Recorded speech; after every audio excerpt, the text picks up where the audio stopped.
Welcome to Hit the Zone. I'm here at RedzoneX with Matt. Matt, an important part of working out is stretching, and today we're going to go over some of those. We got a couple moves we're going to do today. So what are we stretching?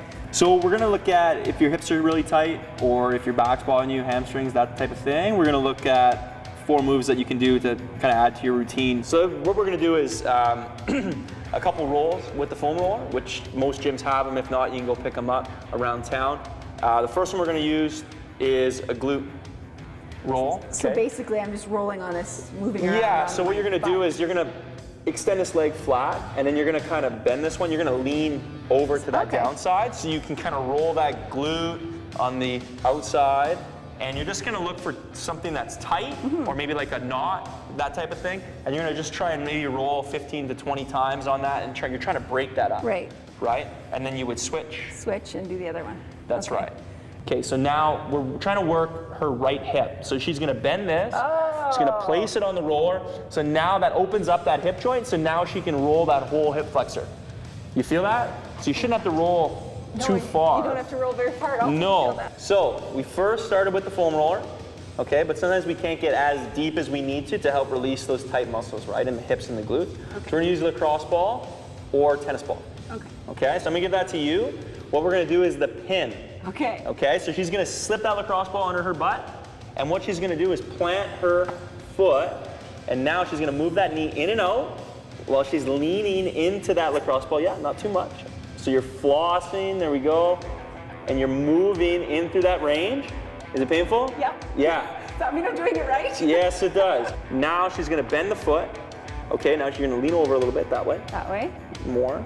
Okay. So now what she's gonna do is move that lacrosse ball to the outside of her glute, and now she's gonna do something called a floss, where the knee comes down, and she opens up, leave this one down, and she's gonna actually floss that hip joint and that glute.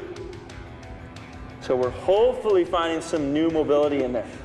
Yeah. Right? I can feel that. Yeah, I hope so.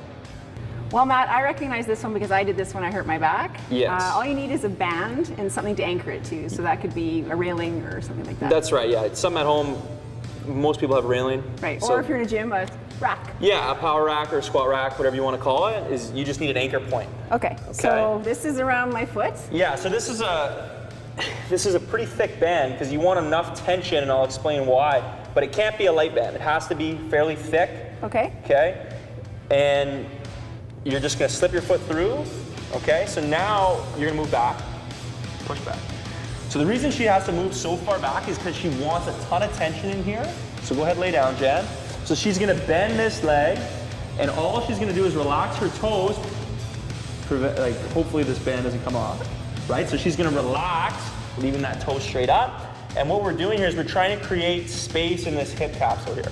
So what happens is typically runners get this more, but if we're like an athlete and you're jumping, any kind of pounding where the leg is going up into that hip capsule, what happens is sometimes it gets stuck. There's not a lot of room for that hip joint to move, so it gets pinned and stuck. So this is a way that we can help release and create more space with that femur head that's in there. Well, Matt, this kind of reminds me of a rear foot squat. I hope you're not making me do those again. No, we're not gonna do them today, but we are gonna do a very similar stretch to that. So the positioning is actually the exact same, but we're gonna treat this as a stretch, right? So we have a rear foot squat stand.